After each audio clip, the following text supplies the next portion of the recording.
Welcome in, everyone, to another edition of the GSMC College Football Podcast, brought to you by the GSMC Sports Network. I'm your host, as always, Tommy Brzee. It is Monday, August 26th around here, and we have a great show for you today. I heard a lot of talk last week about how Week 0 is pointless, how Week 0 doesn't have any juice.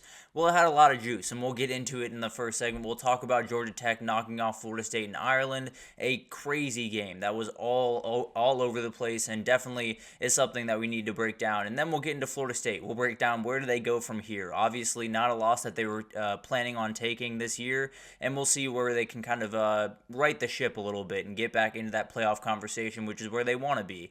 Then we'll break down the rest of Week 0. Obviously, Georgia Tech and Florida State was the main event, but there are plenty of others that I want to get to throughout this. SMU played a really great game. Montana State and New Mexico went down to the wire, so want to definitely break down all of that for you guys. We'll get into players of the week for this week, highlight some players that really showed out for their teams, and then we'll turn the page to Week 0. We'll ask some questions about Week 1, or we'll turn the page on Week 0 to Week 1, and we'll break down some of the biggest questions I have for the top matchups as we head into Week 1. So definitely a huge show. We'll break it all down throughout it, but before we jump in, I do want to remind you all we get tons of questions and comments throughout the show, and the best way for you all to get your question on the screen, we can have a fun back and forth here, is to use that super chat feature. Right at the bottom of that chat, you'll see a little $sign. If you click on that, you can put in any question, any comment you want, and you will see your name and comment on the screen. Always a great place to give your thoughts about the show, a question that you have about the show,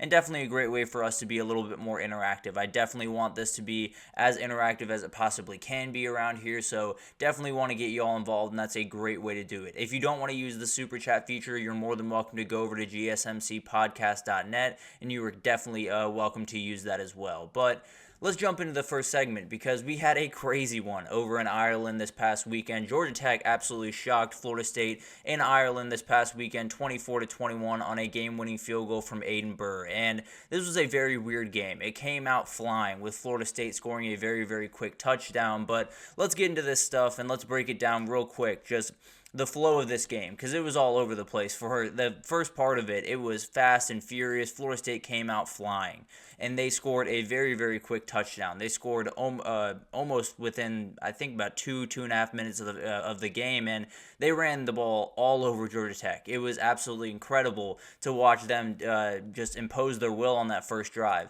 Then Georgia Tech came right back, and they responded. They did exactly what they needed to do after Florida State was, leaning on the run and definitely imposing their will.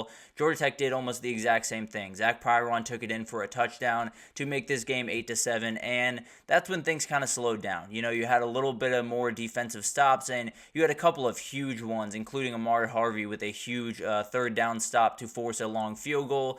Then it was Ryan Fitzgerald time, because he made two long ones. He made a 52 and a 59-yarder. This guy is absolutely incredible, one of the best kickers in the country, and got a good start to his Luke Rosa campaign. There's no doubt about that. But in between those, Georgia Tech took a 14-play, 75-yard touchdown drive that took 8 minutes off the clock. So they did plenty during that time to kind of subside all of these things happening for Florida State. And then coming out of halftime, there was a little bit of a lull. Georgia Tech missed a 51-yard field goal there. It was tied 14-14, and then there were 3 punts, and then a lot of stuff started happening. There were some definitely incredible drives that started to unfold, including Georgia Tech setting the tone with 89-yard touchdown drive. Florida State came right back, and DJ made a couple of huge plays on that drive to tie it at 21 apiece. Before Georgia Tech got the ball back with about 6.5 minutes left on the clock, they didn't give back. It was 12 plays, 49 yards, and they put him in position to kick a game winner, 44 yards as time expired. So just a remarkable showing from Georgia Tech in so many different ways. They made every single play that you want them to make. They did everything that you would want them to do if you're Georgia Tech, and really, they just wanted it more than Florida State, and that's something we'll get to here, right here, because I want to get into why Georgia Tech won this game. What was the thing that made Georgia Tech or gave Georgia Tech the ability to stick in this game and then eventually win it. The biggest one was shortening the game. They made this game as short as possible, and that was obviously the goal, with the team on the other side being more talented, being more bigger and stronger. At least that's what we thought coming into the game. You wanted to shorten this one, and they did exactly that. There were only 14 possessions in that game from Saturday, 7 per team, and that was the fewest since November 28th, 2020. So just a remarkable showing from Georgia Tech in, we're going to run the ball, we're going to continue to run the ball, and we're going to make it so at the end of the day, we just have to make a couple of plays to win this game, and that's exactly what happened. And then the other thing, winning the line of scrimmage was the biggest takeaway of this game. I think everyone came out of this game thinking, it's incredible what Georgia Tech was able to do against, quote-unquote, the best defensive line in the country, according to Pete Thamel, and I'm sure a couple other people that gave him that source that might be a little bit biased, but I'll leave it at that for the time being. I do think this is one of those things that really jumped out. Georgia Tech absolutely dominated the line of scrimmage, at least for about 2.5 quarters. And the biggest way to kind of show that is yards before contact. Georgia Tech was about 2.5. Florida State was .32, so not even close to the same thing. And it's definitely something that Georgia Tech absolutely made a living off of during this game.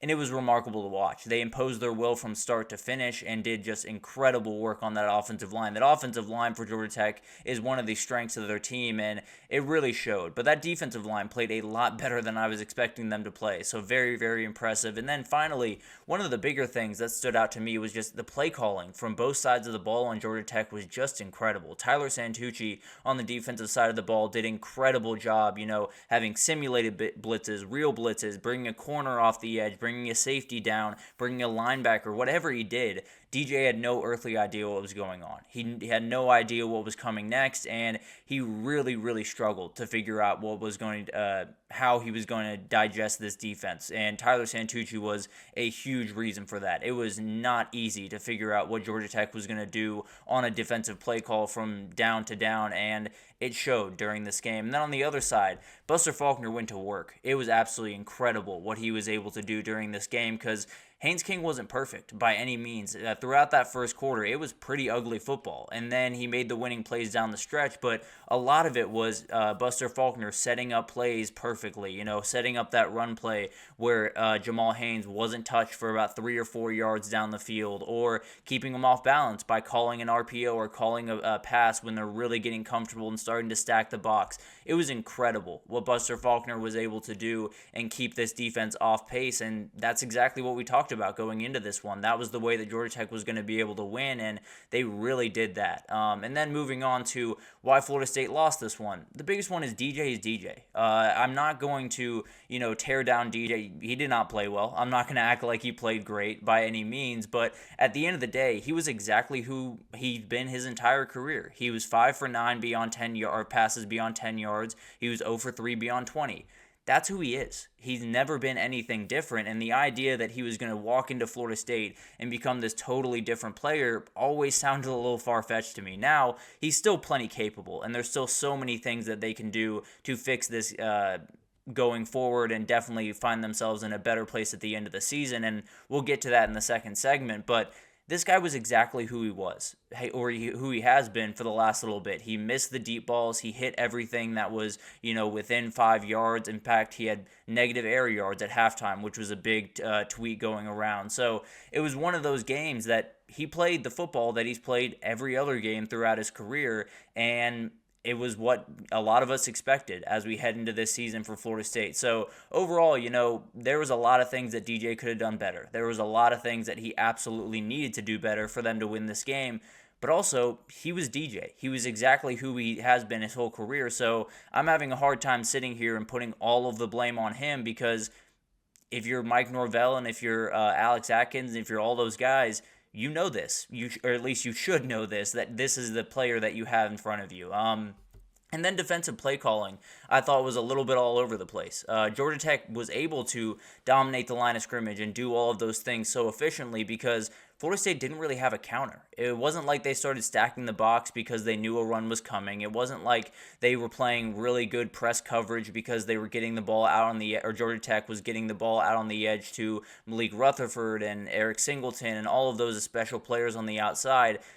Florida State had no answer. It was like they were sticking to a plan where it was just like, we're bigger, we're stronger, we're more physical, and we're going to make the plays when they need to be made.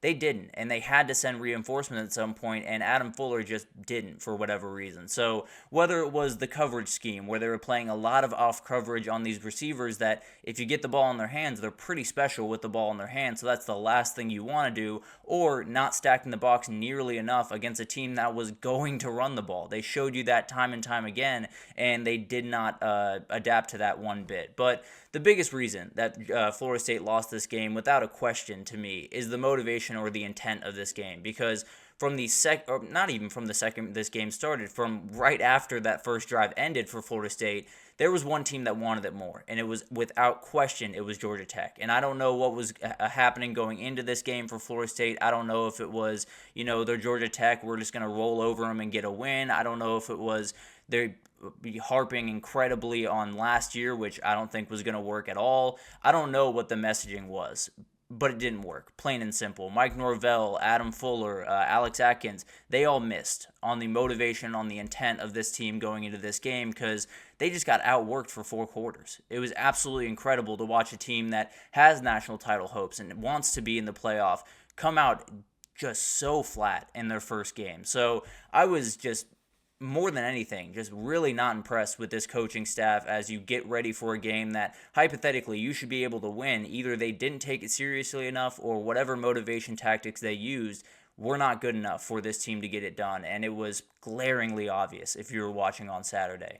A couple other things here. The play of the game was without a doubt. It was 3rd and 12 on the second to last drive for Georgia Tech. So when they went down and took the lead 21-14, it was 3rd and 12, and Haynes King had Marvin Jones just wrapped around him. He totally beat the right tackle, and he had him wrapped around his hips, and he threw a dart to Malik Rutherford for 15 yards. Kept the drive going. Georgia Tech ends up scoring on that drive and puts them in a great place where they never gave up the lead again. Florida State came back and tied it, but Georgia Tech was pretty much in the driver's seat from that moment forward. And then a couple of the stats of the day: Florida State had one drive in the final 21 minutes of this game. That is exactly the way Georgia Tech wanted to get this one done. And Georgia Tech had 3 drives of more than 10 plays and more than 6 minutes.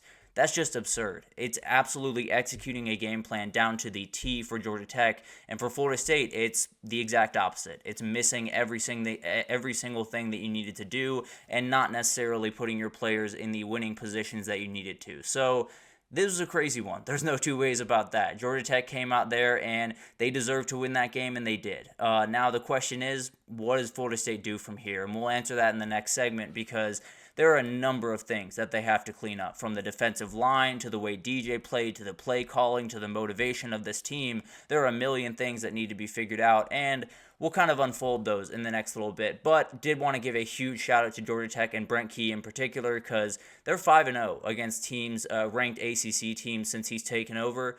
If you're a ranked ACC team going up to play Georgia Tech, just make sure you're on your P's and Q's, because they will take advantage of you. This is a very, very good team, and I'm not going to go as far to say that they're going to, be in the ACC conversation or anything, because if you look at that schedule, it's an absolute nightmare. But at the end of the day, I'm not going to be in the business of doubting Georgia Tech any longer. So we'll see what happens throughout the next little bit. But let's take our first break, and then we'll get into Florida State. We'll talk about what went wrong on Saturday and how they can kind of rebound in. They're still in the playoff race, but they got quite a few things to figure out. So we'll talk about it right after this, so stick with us.